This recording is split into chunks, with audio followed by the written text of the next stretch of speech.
आप पढ़ रहे हैं क्लास 12th बायोलॉजी, चैप्टर 10 है आपका। आज हम लोग बात करेंगे चैप्टर 10 की लास्ट हेडिंग एथिकल इशू के बारे में, ठीक है, नैतिक मुद्दों के बारे में। तो आइए स्टार्ट करते हैं ethical issue. The manipulation of living organism by the human race account go on any further without regulation, ठीक है।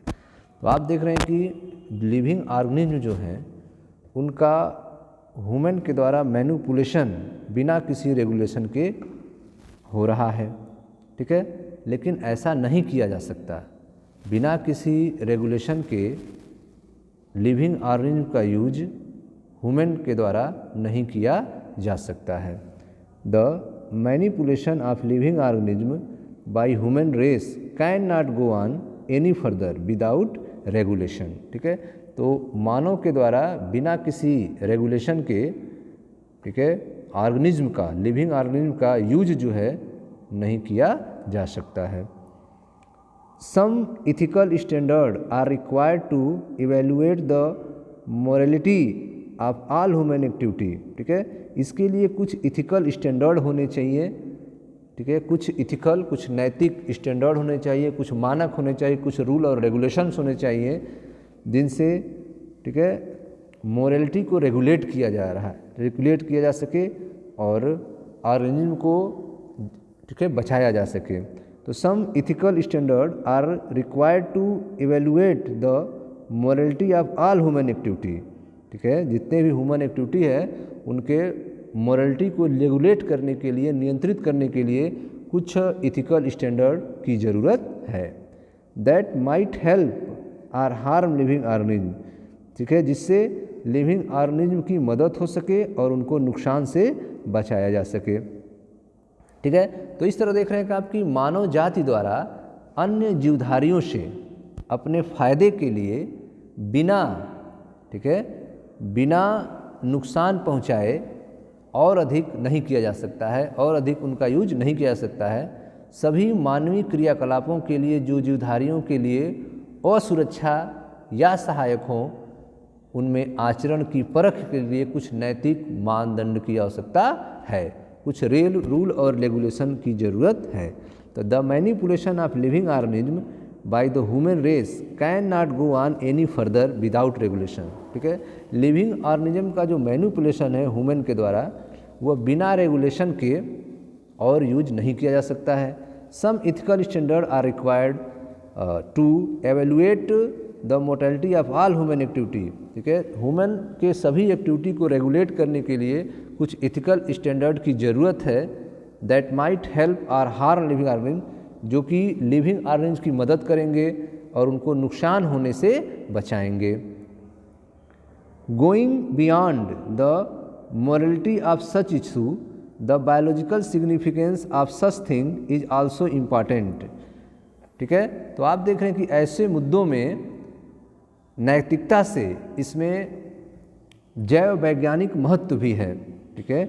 Going beyond the morality of such issue the biological significance of such thing is also important, ठीक है। ऐसे मुद्दों में biological significance का भी महत्व है।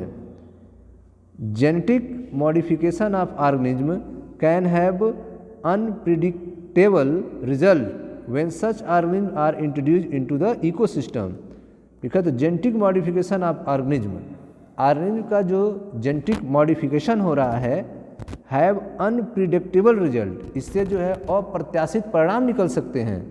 जो भी आप प्रिडिक्टेबल रिजल्ट है उससे भी अलग रिजल्ट मिल सकते हैं जब इन ऑर्गेनिज्म को इकोसिस्टम में इंट्रोड्यूस कराया जाएगा।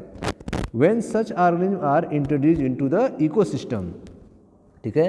तो आप देख रहे हैं कि ऐसे मुद्दों में एथिकल से इनमें बायोलॉजिकल सिग्निफिकेंस को स्थापित किया है, ठीक है, महत्व भी है।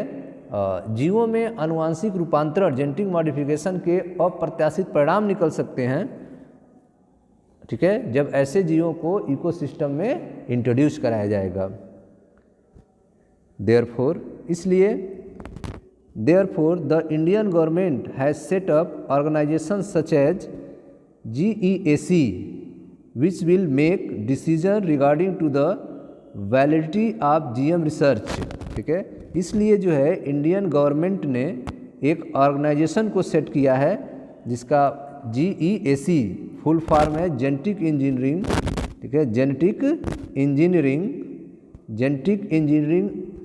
Approval committee. ठीक है, जेनेटिक इंजीनियरिंग अप्रूवल कमेटी।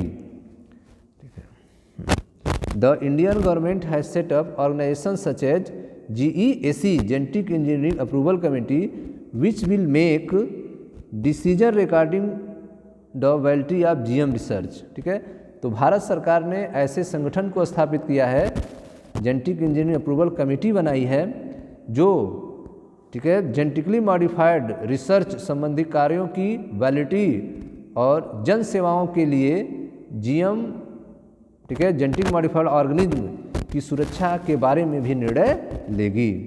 ठीक है, तो we will make decision regarding to the validity of GM research and safety of the introducing GM organism for public services. ठीक है, तो इसके लिए जो है भारत सरकार ने भी एक कमेटी बनाई है, जेनेटिक इंजीनियरिंग अप्रूवल कमेटी, जो यह डिसाइड करेगी कि जो GM रिसर्च है, GM रिसर्च है, उनके सेफ्टी को उनके ऑर्गेनिज्म और पब्लिक सर्विस में निर्णय लेगी। ठीक है, तो भारत सरकार ने ऐसे संगठन को स्थापित किया है, ठीक है, जो कि GM रिसर्च संबंधी कार्यों की वैलिडिटी और उनके जन सेवाओं के लिए GM जीवों के इंट्रोड्यूस की सुरक्षा आदि के बारे में निर्णय लेगी। The modification usages of living organism for public services as food and medicine source for example has also created problem with patient. ठीक है, patents granted for the same. ठीक है, जन सेवाओं, ठीक है, जो जन सेवाओं के लिए है, पब्लिक सर्विस के लिए है, जैसे कि modification and usages of living organism for public service. ठीक है, लिविंग ऑर्गेनिज्म के लिए यूज होने वाले, मॉडिफिकेशन होने वाले पब्लिक सर्विस जैसे कि फूड और मेडिसिन सोर्स हैं। ठीक है, इनके लिए जो पेटेंट्स हैं उनको गारंटेड करने के लिए भी जरूरी है। तो जन सेवाओं जो कि इनके लिए, जीवों के लिए पेटेंट की समस्या उत्पन्न हुई है, तो the modification usages of living organism और public services such as food and medicine source for example has also created problem with patent, ठीक है, ग्रांटेड फॉर द सेम। ठीक है, तो पेटेंट कराने में भी जो है समस्याएं पैदा हुई हैं पब्लिक सर्विसेज में जो यूज होने वाली चीज़ें हैं, जैसे कि फूड और मेडिसिन के लिए। There is growing public anger that certain company are being granted patent for product and technology that make use of the genetic materials, plant and other biological resources that have long been identified, develop and use the farmer and indigenous people for specific region country। तो आप देख रहे हैं कि there are growing public anger, जनमानस में इस बात को लेकर आक्रोश है कि कुछ कंपनियां जो हैं वे जेनेटिक मटेरियल, प्लांट्स, अन्य बायोलॉजिकल जो प्रोडक्ट्स हैं इनका उपयोग करके बनने वाले जो प्रोडक्ट्स हैं, ठीक है, उन पर पेटेंट करा रहे हैं, जबकि यह बहुत लंबे समय से विकसित और पहचानी की जा चुकी थी। फार्मर और विशेष एरिया या फिर देश के लोगों द्वारा इनका उपयोग किया जा रहा है। तो there is growing public anger that certain companies are being granted, ठीक है, पेटेंट फॉर प्रोडक्ट। ठीक है, तो पब्लिक में थोड़ी सी एंगर है, पब्लिक में आक्रोश है कि कुछ कंपनियां जो हैं जिनको पहले खोजा जा चुका था, जिन पर रिसर्च हो रहा था, उन पर अपना पेटेंट करा रही हैं। There is a growing public anger that certain companies are being granted patent for product that and technology that make use of the genetic material, plant and other biological resources that have long been identified, जो कि लंबे समय पहले ही प्राप्त कर दिया गया था, पहचान लिया गया था, डेवलप किया गया था, एंड यूज बाय फार्मर, और फार्मर के द्वारा यूज किया जा रहा था, उस पर कुछ कंपनियां जो हैं अपना पेटेंट करा रही हैं। And indigenous people of specific reason country. ठीक है, तो जनमानस में इस बात को लेकर आक्रोश है कि कुछ कंपनियां आनुवांशिक पदार्थों, पौधों और अन्य जैविक संसाधन का उपयोग कर बनने वाले उत्पाद और तकनीक के लिए पेटेंट प्राप्त कर रहे हैं, जबकि यह बहुत समय पहले से विकसित और पहचानी जा चुकी हैं और किसान तथा विशेष क्षेत्र या देश के लोगों द्वारा इसका उपयोग किया जा रहा है। ठीक है, उन पर जो है दूसरी कंपनियां जो है अपना पेटेंट करा रही हैं, टेक्नोलॉजी का पेटेंट करा रही हैं। जैसे देखें ध्यान से, rice is an important food grain. Rice जो है एक महत्वपूर्ण फूड ग्रेन है। The presence of which go back thousands of year in Asia agriculture history, जिसकी उपस्थिति जो है एशिया की हिस्ट्री में हजारों वर्ष पहले से है। देयर आर एन एस्टिमेटेड, ठीक है, 2 lakh variety of rice in India alone. लगभग इंडिया में ही इसकी 2 लाख वेराइटीज़ हैं। ठीक है, तो rice is an important food grain. Rice एक महत्वपूर्ण खाद्यान्न है। The presence of which go back thousands of year in Asia agriculture history. ठीक है, जिसके बारे में हजारों वर्ष पहले एशिया के कृषि में इसका इतिहास मिलता है। There are an estimated 2 lakh variety of rice in India alone. लगभग 2 लाख वेराइटी जो है इंडिया की ही हैं। The diversity of rice in India is one of the richest in the world. ठीक है, तो आप देख रहे हैं कि भारत में राइस की जो डाइवर्सिटी है वह विश्व में सर्वाधिक है। The diversity of rice in India one of the richest in the world. Basmati rice is distinct for its unique aroma and flavour. Basmati rice जो है वो अपनी सुगंध और स्वाद के लिए मशहूर है।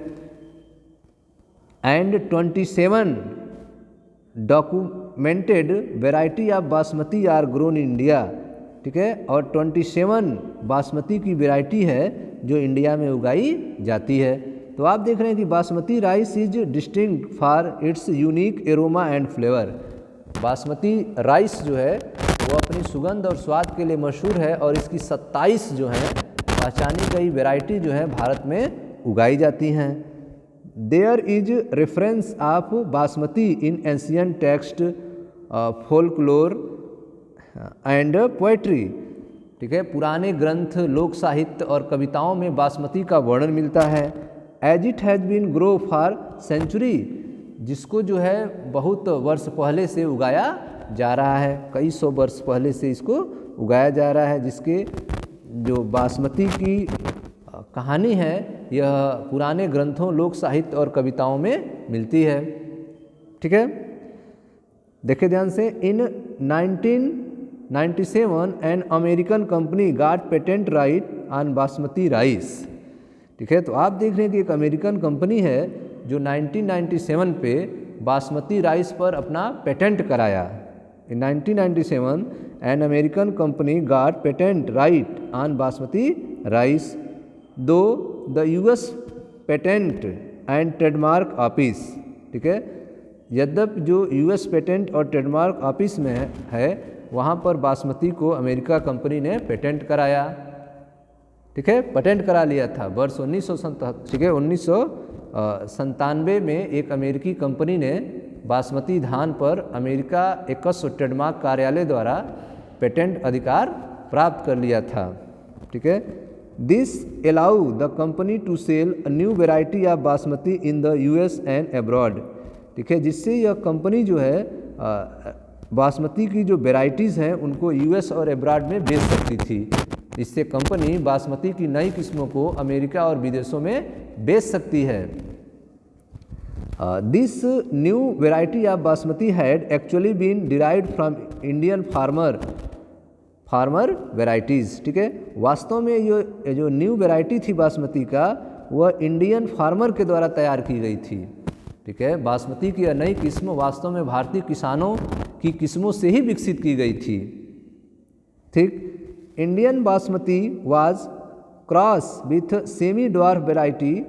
ठीक है, इंडियन बासमती का सेमी ड्वार्फ वेराइटी से क्रॉस करा के and claimed as an invention or novelty, और इसको क्लेम किया गया था कि यह एक नई खोज है, यह नई उत्पत्ति है। ठीक है, तो आप देख रहे हैं कि जो बासमती की यह नई किस्म है वास्तव में भारतीय किसानों की किस्मों से ही विकसित की गई थी। ठीक है, इंडियन बासमती को जो ड्वार्फ वैरायटी थी उनसे क्रॉस करा के नई खोज या नई, ठीक है, या नई उपलब्धि का दावा किया था। ठीक है, Indian basmati was cross with semi dwarf variety and claim as an invention और novelty. The patent extend to functional equivalents, implying that other people selling basmati rice could be restricted by the patent। ठीक है, तो एकाधिकार patent के लागू होने के बाद इस एकाधिकार के तहत अन्य लोगों द्वारा बासमती का विक्रय प्रतिबंधित हो सकता था। ठीक है, तो बासमती अगर पेटेंट लागू हो जाता तो बासमती की बिक्री जो है यूएस में या यूएस से बाहर जो है केवल अमेरिकी कंपनी ही कर सकती थी, बाकी कोई नहीं कर सकता था। तो the patent extend functional equivalent employing that, अगर पेटेंट जो है फंक्शनली रूप से एम्प्लॉय हो जाता other people selling basmati rice could be restricted by the patent, तो दूसरे लोगों के द्वारा बासमती राइस का बेचना प्रतिबंधित हो सकता था। Several attempts have also been made to patent uses products and processes based on Indian traditional herbal medicine। ठीक है, तो आप देख रहे हैं कि बहुत सारे अटेम्प्ट बार बार किए जा रहे हैं इंडियन प्रोडक्ट पे, ठीक है, पेटेंट कराने के लिए। Several attempt have also been made to patent uses product and processes based on Indian traditional herbal medicine. Example है आपका टर्मरिक, नीम। ठीक है, तो आप देख रहे हैं कि टर्मरिक और नीम पर पेटेंट लेने के लिए जो है कई बार प्रयास किए जा रहे हैं, जो कि इंडियन की है, जो इंडियन की ट्रेडिशनल हर्बल मेडिसिन है। इंडियन की ट्रेडिशनल हर्बल मेडिसिन जो कि हल्दी और नीम है, इस पर बाहर के लोगों द्वारा पेटेंट को अप्लाई किया जा रहा है, उस पर पेटेंट कराने की कोशिश की जा रही है। तो several attempt have been also made to patent uses product and processes based on Indian traditional herbal medicine, that is turmeric and Neem.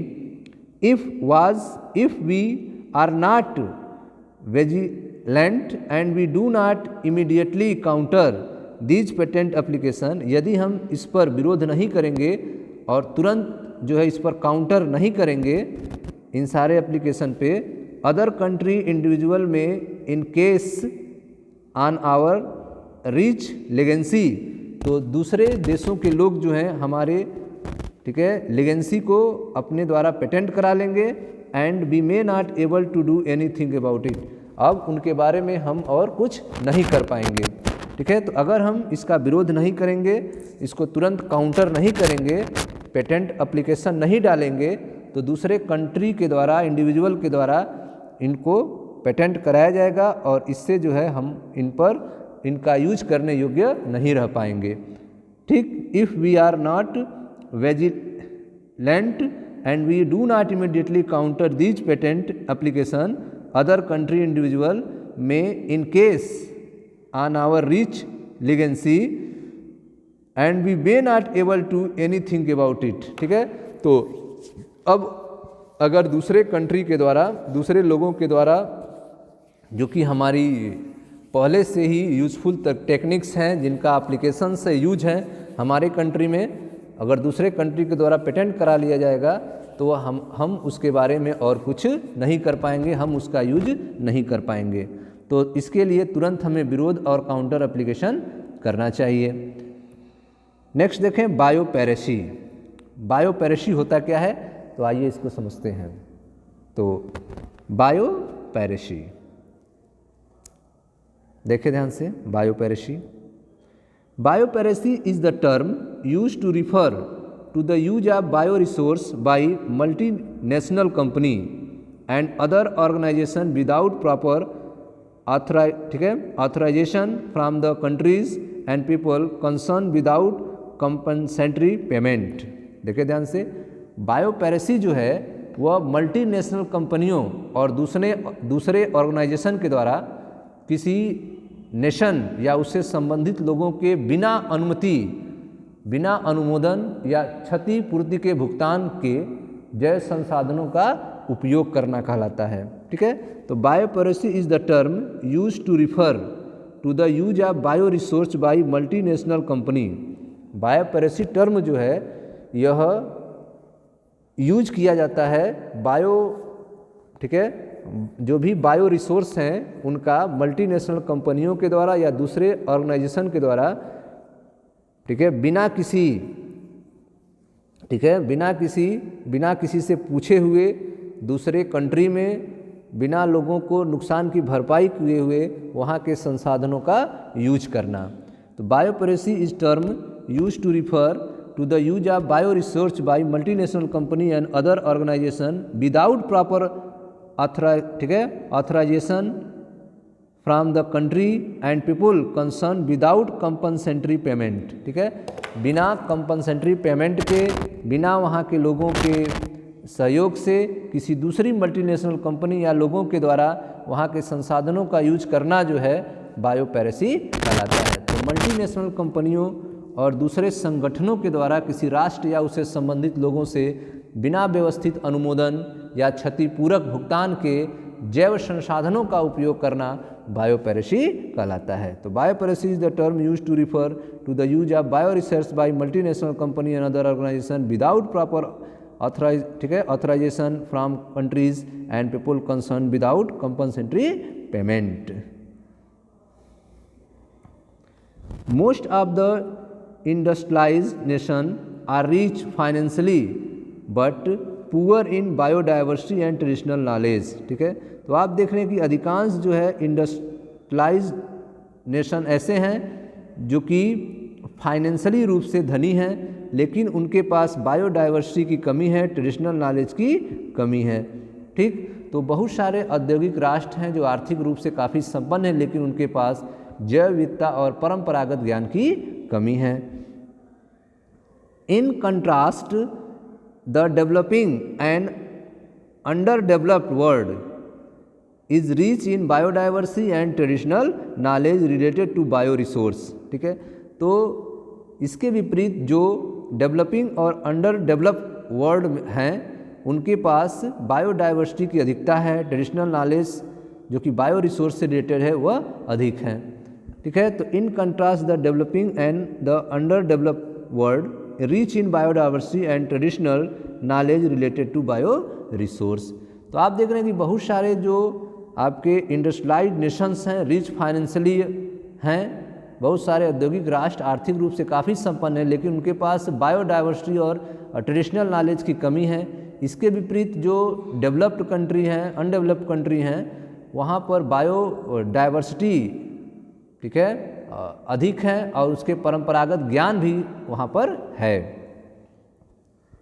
Traditional knowledge related to bio resource can be exploited to develop modern application and can also be use save time, effort and expenditure during their commercialisation.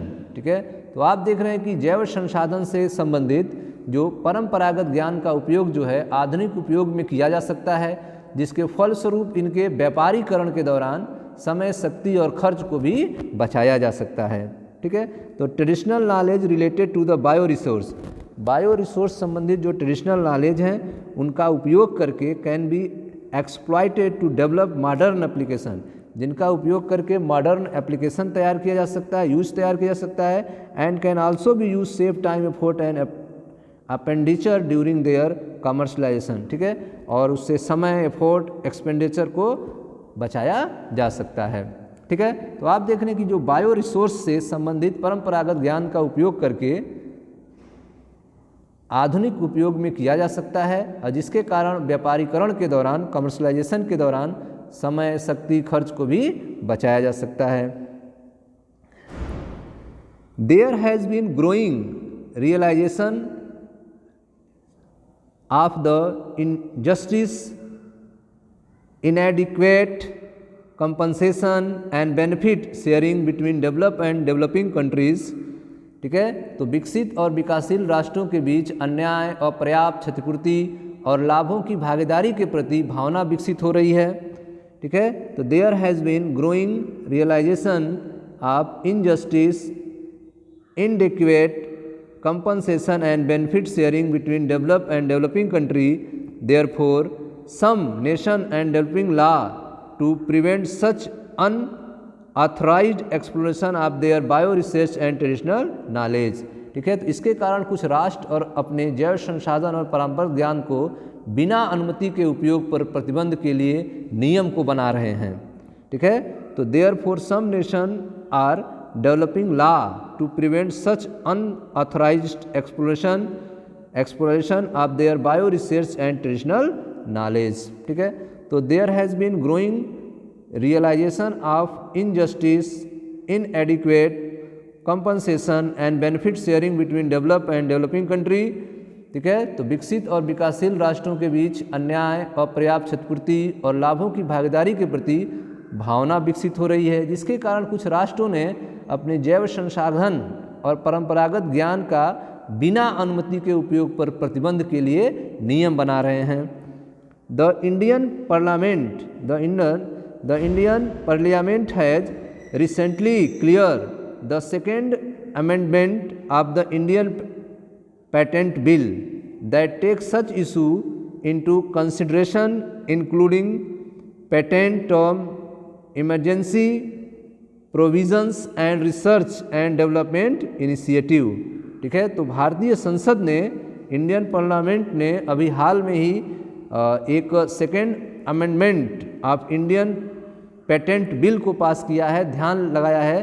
ठीक है। That such issue into consideration including patent term, emergency provisions and research and development initiative.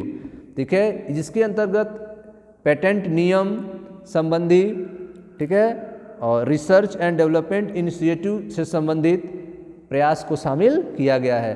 तो भारतीय संसद ने हाल ही में भारतीय कृषि bill, Indian payment bill में दूसरा संशोधन पारित किया है, जो ऐसे मुद्दों को ध्यानार्थ लेगा जिसके अंतर्गत तो ठीक है पेटेंट नियम संबंधी आपातकालिक प्रावधान तथा अनुसंधान और विकासी प्रयास शामिल हैं। ठीक है स्टूडेंट्स, तो यह थे आपके नैतिक मुद्दों के बारे में, इथिकल इशू के बारे में। मिलते हैं नेक्स्ट वीडियो में, जहां पर अगले टॉपिक की चर्चा होगी। Thank you.